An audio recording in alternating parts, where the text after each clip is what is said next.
Hoy Jesús nos presenta a dos personajes del Antiguo Testamento, al profeta Jonás y al rey Salomón, dos símbolos importantes. Y esto nos recuerda en primer lugar que todos los acontecimientos y personajes del Antiguo Testamento son una preparación para la figura máxima de la historia, que es Cristo. Y Él los pone como ejemplo, pero no tanto a ellos, sino a quienes los escucharon. En el caso de Jonás, nos habla de los habitantes de Nínive, aquellos hombres que, como dice el mismo relato, no sabían distinguir la derecha de la izquierda, es decir, un pueblo pagano muy ignorante y sobre todo pues con costumbres muy básicas, y que sin embargo terminaron creyendo en el Señor por la predicación de Jonás.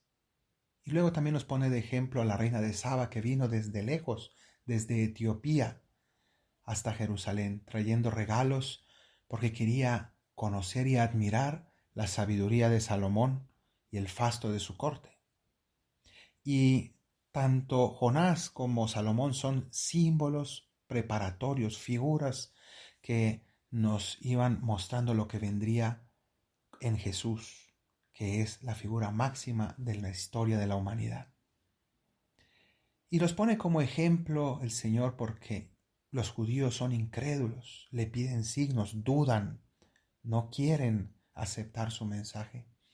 Y ante esa dureza de corazón les muestra la sencillez de los paganos.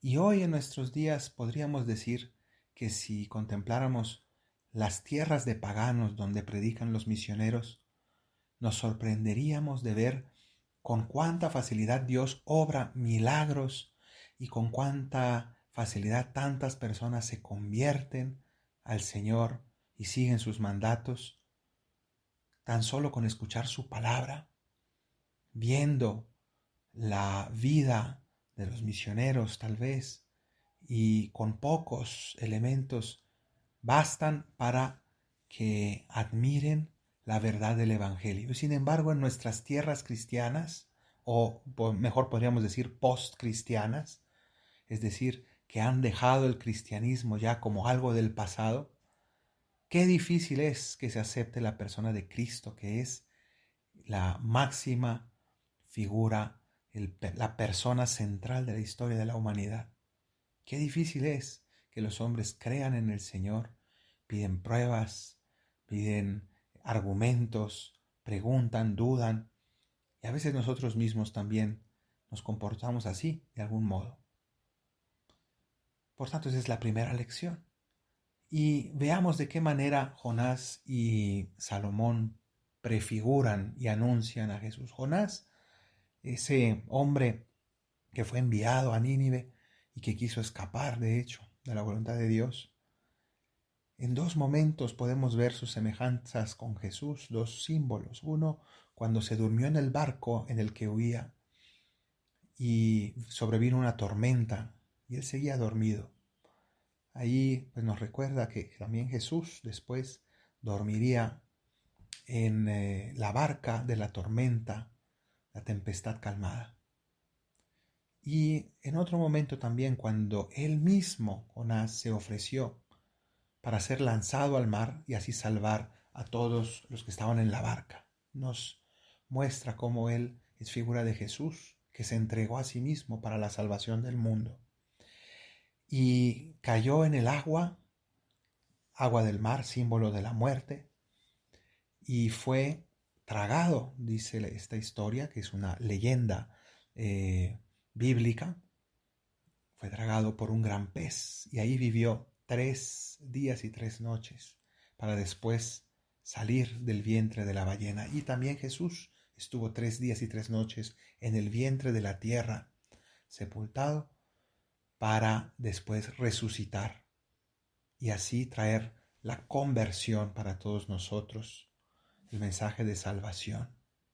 Entonces esa es una manera como se nos muestra a Jesús, que es prefigurado por la figura de Jonás. Y también Salomón, que siempre fue visto en primer lugar como el hijo de David, pero sobre todo como el rey sabio. Y Jesús es el verdadero gran hijo de David, y la sabiduría misma. No es sabio, Él es la sabiduría de Dios encarnada.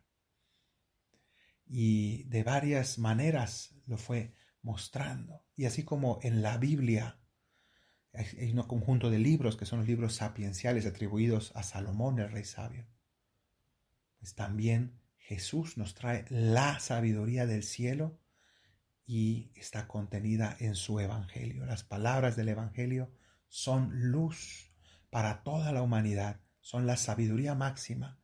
No tenemos que buscar sabiduría en ningún lugar más allá de su evangelio, el evangelio de Cristo, porque es la luz de Dios que ha venido a iluminar las conciencias, las mentes de este mundo.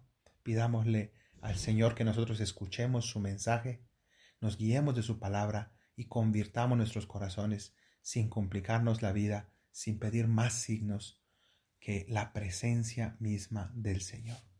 Que así sea.